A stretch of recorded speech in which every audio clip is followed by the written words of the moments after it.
Welcome to বঙ্গজয় বন্ধুরা, আশা করি তোমরা সবাই ভালো আছো। আরও একটা ভিডিওতে তোমাদের কাছে হাজির হয়েছি। আজ কিন্তু মোহনবাগান সুপার জায়ান্ট খেলতে নেমেছিল আইএসএল এর সেমিফাইনাল ম্যাচ জামশেদপুরের সাথে, আর সেই ম্যাচে জামশেদপুরের কাছে হেরে গেল। সেই ম্যাচ নিয়ে তো আলোচনা হবে। এছাড়া কিন্তু একটা কন্ট্রোভার্সি শুরু হয়েছে যে স্টিফেন কনস্ট্যান্টাইন, প্রাক্তন ভারতীয় কোচ, প্রাক্তন ইস্টবেঙ্গল কোচ, এবং তিনি নাকি বলেছেন যে ইস্টবেঙ্গল অফিসিয়ালরা নাকি তার কোচিংয়ের ব্যাপারে মাথা গলাতো বা ইন্টারফেয়ার করে। তো সেই নিয়ে কিন্তু আজকে কথা হবে। তার আগে বলবো যে আমার চ্যানেল বঙ্গজয়কে তোমরা বেশি করে লাইক, শেয়ার আর কমেন্ট করো। আর চ্যানেলে যারা নতুন এসছো তারা অবশ্যই সাবস্ক্রাইব করে বেল বাটনটা অন করে দাও, যাতে ফুটবলের সব নোটিফিকেশন তোমরা রোজকার মতন পেতে থাকো। প্রথমেই আসি মোহনবাগান সুপার জায়ান্টের খবর। আর মোহনবাগান সুপার জায়ান্ট কিন্তু আজ আইএসএল সেমিফাইনাল ম্যাচ খেলতে নেমেছিল জামশেদপুর এফসির ঘরের মাঠে। আর এই ম্যাচে কিন্তু তারা 2-1 গোলে হেরে গেল জামশেদপুর এফসির কাছে। বলা যায় মূলত খালিদ জামিল দেশি কোচ, এই দেশি কোচের তীক্ষ্ণ বুদ্ধি আর তার ট্যাকটিক্সের কাছে কিন্তু হার মানলো মোহনবাগান সুপার জায়ান্ট। আর তার সাথে কিন্তু ডিফেন্সে অসাধারণ ফুটবল খেললেন স্টিফেন এজে এবং বঙ্গ সন্তান প্রণয় হালদার। এছাড়া আজ কিন্তু মাঝ মাঠে দেখা গেছে সৌরভ দাসকে, আরেক বঙ্গ সন্তানকে দাপিয়ে ফুটবল খেলতে, এবং পরবর্তী ফুটবলার হিসেবে মাঠে এসে কিন্তু আরও একটা অ্যাসিস্ট করলেন ঋত্বিক দাস। আগের ম্যাচেও আমরা দেখেছিলাম নর্থ ইস্টের সাথে একটা অ্যাসিস্ট ছিল, আর আজ কিন্তু জাভি হার্নান্দেজকে দিয়ে তিনি আরও একটি গোল করালেন। তো বলা যায় যে তিন বঙ্গ সন্তানের অসাধারণ ফুটবল আর দেশি কোচের তীক্ষ্ণ বুদ্ধির কাছে কিন্তু হার মানলো মোহনবাগান সুপার জায়ান্ট। খেলার কিন্তু প্রথম অর্ধেই গোল করে এগিয়ে গেছিল প্রাক্তন ইস্টবেঙ্গলি স্ট্রাইকার সিবিরিও টোরোর গোলে জামশেদপুর এফসি। এরপর কিন্তু প্রথম অর্ধেই গোল শোধ করে দেয় জেসন কামিংস, এবং ইনজুরির সময় 92 মিনিটের মাথায় কিন্তু জয় সুযোগ গোলটি জামশেদপুর এফসির করে জাভি হার্নান্দেজ, যা কিন্তু ফাইনাল বল বাড়িয়েছিল ঋত্বিক দাস। বাঙালির এই তনয় কিন্তু চোট সারিয়ে মাঠে ফিরে কিন্তু জাদু দেখানো শুরু করেছে। আগের ম্যাচের মতন এই ম্যাচেও কিন্তু আরও একটি অ্যাসিস্ট করলো। তো এই জয় কিন্তু কিছুটা হলেও এগিয়ে রাখলো জামশেদপুর এফসিকে। এবং এর পরের যে ম্যাচ আছে, সেকেন্ড লেগের হোম ম্যাচ খেলবে মোহনবাগান, সেখানে কিন্তু মোহনবাগান সুপার জায়ান্টকে কমপক্ষে 2 গোলে জিততে হবে। 2 গোলে তারা যদি কমপক্ষে জিততে না পারে, সেক্ষেত্রে কিন্তু 1 গোলে জিতলে ম্যাচ টাইব্রেকারে যাবে, এবং ম্যাচ যদি ড্র হয় সেক্ষেত্রে কিন্তু ফাইনালে পৌঁছে যাবে জামশেদপুর এফসি। এবার কিন্তু কথা হবে ইস্টবেঙ্গলকে নিয়ে। আর একটা কন্ট্রোভার্সি কিন্তু আজ সারাদিন ধরে চলছে প্রতিটা ইউটিউব চ্যানেলে, বড় থেকে মেজো, মেজো থেকে ছোট, সব জায়গায়। সেটা হচ্ছে ইস্টবেঙ্গল অফিসিয়ালরা নাকি কোচেদের স্বাধীনভাবে কাজ করতে দেয় না। আর বলেছে কে? ইস্টবেঙ্গলের প্রাক্তন কোচ স্টিফেন কনস্ট্যান্টাইন। স্টিফেন কনস্ট্যান্টাইনকে জানি আমরা, ভারতীয় দলকে কোচিং করিয়েছে, 2টো ফেসে কোচিং করিয়েছে। একটা 2003-04 দিকে কোচিং করিয়েছিল, সেই সময় বাইচুং ভুটিয়ারা ছিল। তার পরবর্তী সময় তিনি আবার ফিরে আসেন, এবং তিনি ফিরে এসে কিন্তু পরবর্তী সময় তিনি হাল ধরেন যে সময় উদান্তা সিং, যে সুনীল ছেত্রীরা খেলছে দাপিয়ে একেবারে, সেই সময় তিনি আবার ইন্ডিয়া টিমে হাল ধরেন। তো সেই সময় থেকে এখন পর্যন্ত তারপরে ইস্টবেঙ্গল। তো স্টিফেন বলছে ইস্টবেঙ্গলের অফিসিয়ালরা নাকি তিনি যখন কোচিং করতেন তাকে নাকি স্বাধীনভাবে কোচিং করতে দেওয়া হয়নি। তো এটা কতটা সত্য বা কতটা গ্রহণযোগ্য? অনেক ইউটিউব চ্যানেল দেখছি যে ইস্টবেঙ্গল কর্মকর্তাদের গালিগালাজ করছে, বলছে স্টিফেন সত্যি কথা বলেছে। তো আমি একটা কথা বলি এই জায়গা থেকে, স্টিফেন সত্যি কথা বলেছে কিনা জানি না, তবে আমার যতটুকু অভিজ্ঞতা আছে ইস্টবেঙ্গল ক্লাব নিয়ে, ইস্টবেঙ্গলে যত কোচ কোচিং করেই গেছে, কারোর মুখে কিন্তু এরকম কথা শুনিনি যে ইস্টবেঙ্গল অফিসিয়ালরা কোচেদের স্বাধীনতায় হস্তক্ষেপ করে। পিকে ব্যানার্জি দীর্ঘদিন ইস্টবেঙ্গলে কোচিং করিয়েছেন, লেজেন্ড কোচ, প্রচুর সাফল্য, সব থেকে বেশি সাফল্য যদি কেউ দিয়ে থাকে সেটা পিকে ব্যানার্জি। অমল দত্ত 6 বছরের মতন কোচিং করেছেন ইস্টবেঙ্গলকে। আধুনিক ফুটবলে নানা রকম ট্যাকটিক্স তিনি নিয়ে আসতেন, নানা রকম সিস্টেম নিয়ে আসতেন, বিদেশি ফুটবলকে প্রচুর ফলো করতে। সেই কোচ চাচাছোলা ভাষায় কিন্তু কাউকে মানতেন না, সবসময় তিনি কিন্তু চাচাছোলা ভাষায় কথা বলতেন। তার মুখেও কিন্তু কখনো শোনা যায়নি বা পুরনো কোনো বই ঘেটেও পাওয়া যায়নি যে অমল দত্ত ইস্টবেঙ্গল কর্মকর্তাদের ব্যাপারে বলেছেন যে স্বাধীনভাবে কোচিং করতে দেন না। সুভাষ ভৌমিক আরেক চাচাছোলা কোচ, কাউকে মানতেন না, দারুণ দাপট, বুক ফুলিয়ে কোচিং করাতেন। তিনিও দীর্ঘদিন ইস্টবেঙ্গলে কোচিং করিয়েছেন। তো তার মুখেও কিন্তু কখনো শোনা যায়নি ইস্টবেঙ্গল অফিসিয়ালরা কোচেদের ব্যাপারে হস্তক্ষেপ করে, স্বাধীনভাবে কোচিং করতে দেন না। এই সুভাষ ভৌমিক যখন ইস্টবেঙ্গল আসিয়ান খেলতে যাবে, ভারতীয় ফুটবলে তখন 5 স্টার হোটেলে রেখে ক্লাবগুলো থাকবে, 5 স্টার হোটেলে রেসিডেন্সিয়াল ক্যাম্প হবে, এটা কিন্তু কেউ চিন্তা ভাবনা করতো না। সুভাষ ভৌমিক কিন্তু সে সময় হায়াত রেসিডেন্সিতে রেখে ইস্টবেঙ্গল টিমকে প্র্যাকটিস করেছে আসিয়ান কাপের আগে প্রায় 1 মাস। আর যুবভারতী ক্রীড়াঙ্গনে প্র্যাকটিস হতো, তখন কিন্তু অনেক প্রাক্তন ফুটবলার কিন্তু তার এই ধরনের 5 স্টার হোটেলে রাখাকে গালিগালাজ করেছে, অনেক বড় বড় সাংবাদিক লিখেছে এইসব করে কিচ্ছু হবে না, ইস্টবেঙ্গল কিচ্ছু করতে পারবে না আসিয়ান কাপে গিয়ে, সেখানে আরও তাবড় তাবড় ক্লাব আছে। তো সুভাষ ভৌমিক কিন্তু সেই সময় সুভাষ ভৌমিককে সম্পূর্ণভাবে সাপোর্ট করেছিল। এখনকার যে ম্যানেজমেন্ট আছে সেই ম্যানেজমেন্টই কিন্তু, হয়তো 2-1 জন চেঞ্জ হয়েছে, বাকি কিন্তু একই ম্যানেজমেন্ট আছে। সুভাষ ভৌমিক সাফল্য এনে দিয়েছে। এই ম্যানেজমেন্টই কিন্তু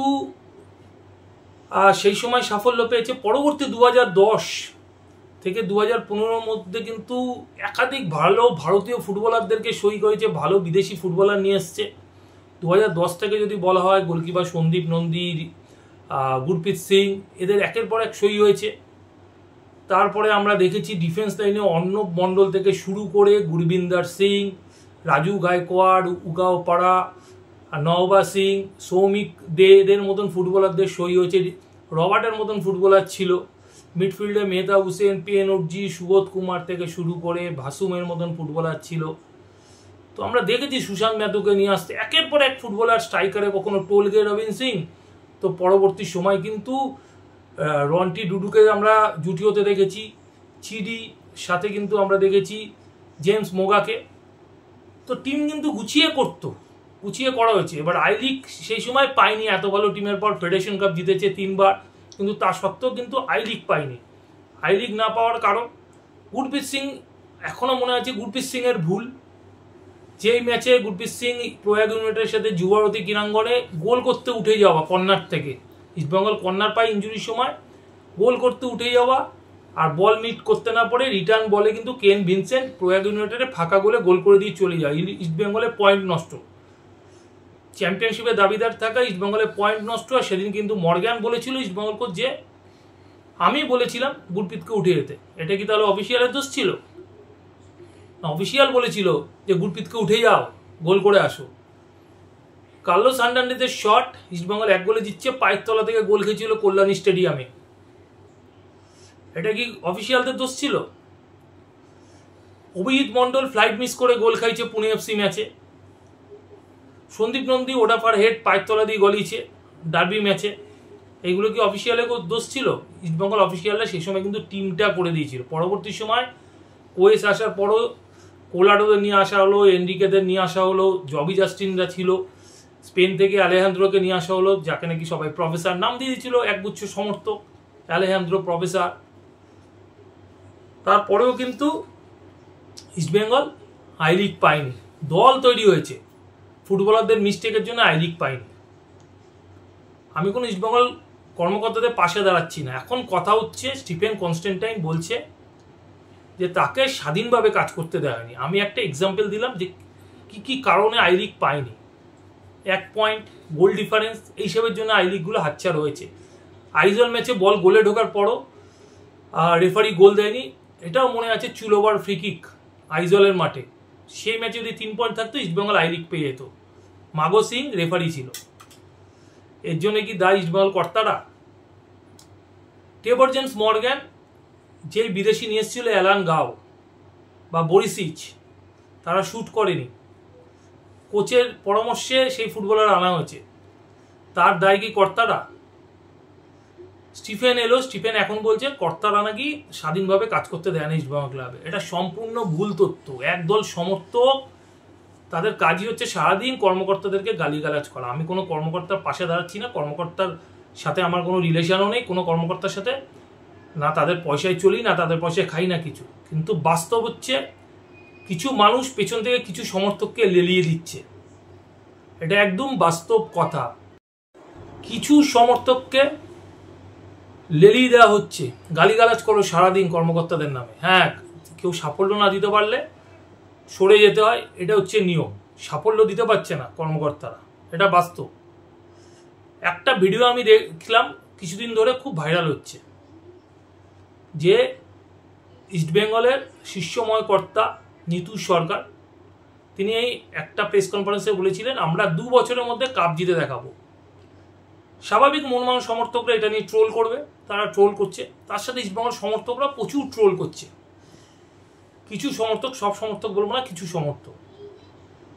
কিন্তু নিতু সরকার কি কোথাও মেনশন করেছিল যে 2 বছরের মধ্যে আমি আইএসএল কাপ জিতে দেখাবো? কোথাও মেনশন করেছে? উনি যখন বলেছে 2 বছরের মধ্যে আমি কাপ জিতে দেখাবো, সুপার কাপ কিন্তু ওই বছরই জিতেছে। আর সুপার কাপ জেতার পর কিন্তু ইস্টবেঙ্গল সমর্থকেরা কিন্তু ওটা পোস্ট করেছিল, 2 বছরের মধ্যে কাপ জিতে দেখাবো, আমরা কাপ জিতে দেখিয়েছি। ফেসবুকে ছেয়ে গেছিল ওই সময়। তারাই এখন পাল্টি মারছে। সত্যি কথাটা সত্যিভাবে তুলে ধরতে হয়।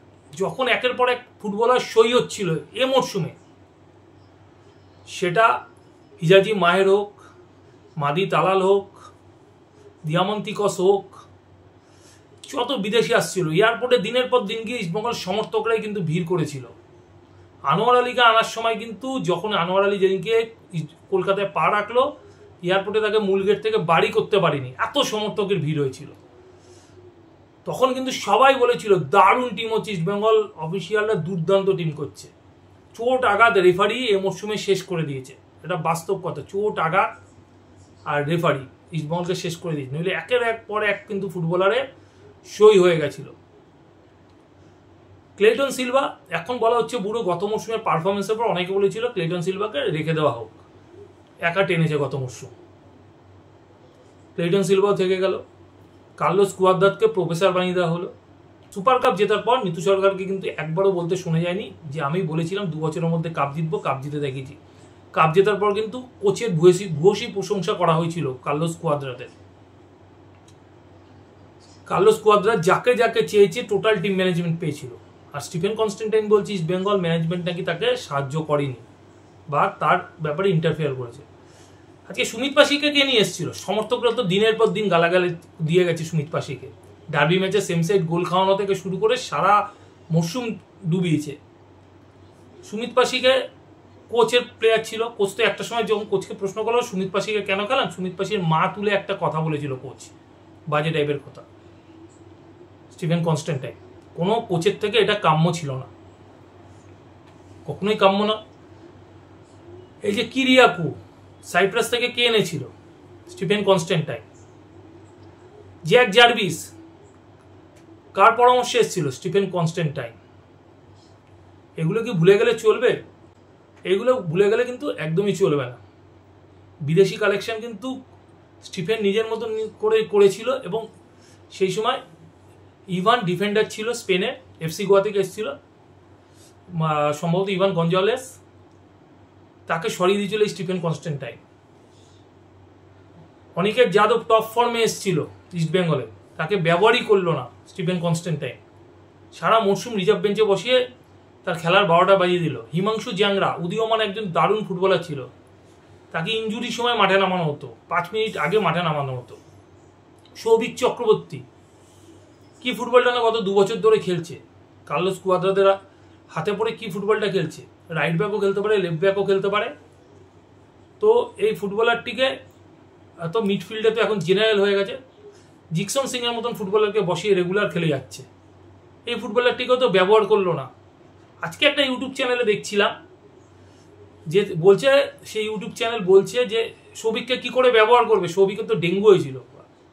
আরে ডেঙ্গু হলে একটা প্লেয়ার 1 মাস মাঠের বাইরে থাকবে, 2 মাস মাঠের বাইরে থাকবে, ব্লাড প্লেটলেট কমে যায়, সেটা নর্মালও হয়ে যায়, উইক হয়ে গেল শরীর, সে 1 মাস 2 মাস মাঠের বাইরে থাকবে, তারপর তো মাঠে ফিরবে। তাকে তো ব্যবহার করার প্রয়োজনই মনে করেনি কোচ।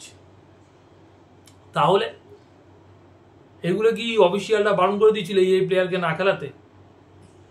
জ্যাক জার্ভিসকে খেলাও, দোয়াটিকে খেলাও, অস্ট্রেলিয়া থেকে নিয়ে এসেছিলেন, এই ফুটবলারটিকে নিয়ে এসেছিলেন দোয়াটি।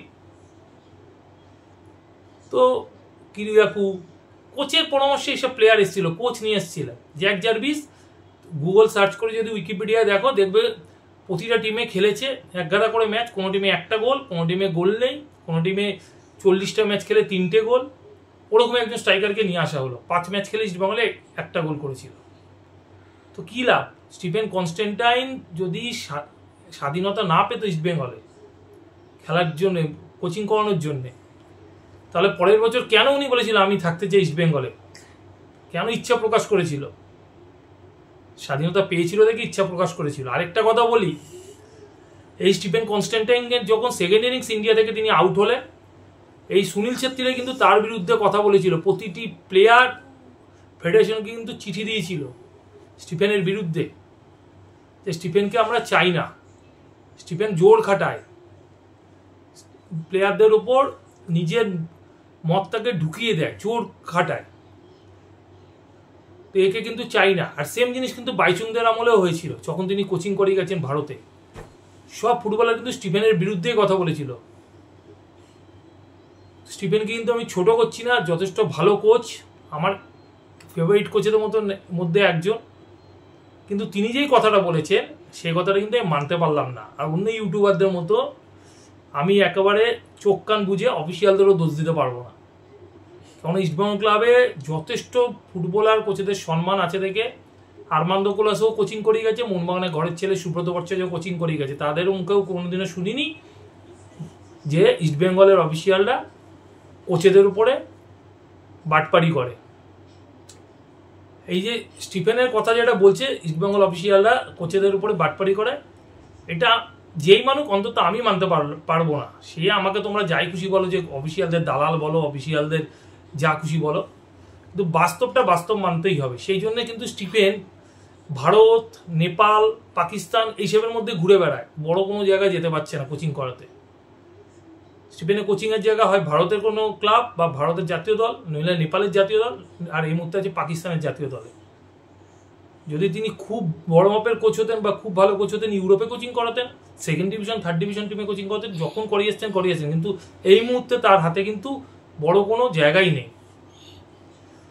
তো বন্ধুরা, শেষ করার আগে শুধু একটাই কথা বলবো, যে অন্যরা হয়তো নিজেদের ফুটেজ বাড়ানোর জন্য বা সাবস্ক্রাইবার বাড়ানোর জন্য বা নিজেদের স্বার্থের জন্যে ইস্টবেঙ্গল অফিসিয়ালদেরকে অকারণে গালিগালাজ করতে পারে স্টিফেনের ব্যাপার নিয়ে। আমি কিন্তু এই জায়গাতে অন্তত স্টিফেনের কথা আমি মানতে পারলাম না, তাতে তোমরা যা বাবার ভাবতে পারো, কিন্তু এটাই বাস্তব। তো বন্ধুরা, এখনকার মতন এইটুকুই। পরের খবর নিয়ে আবার হাজির হবো তোমাদের কাছে পরের ভিডিওতে।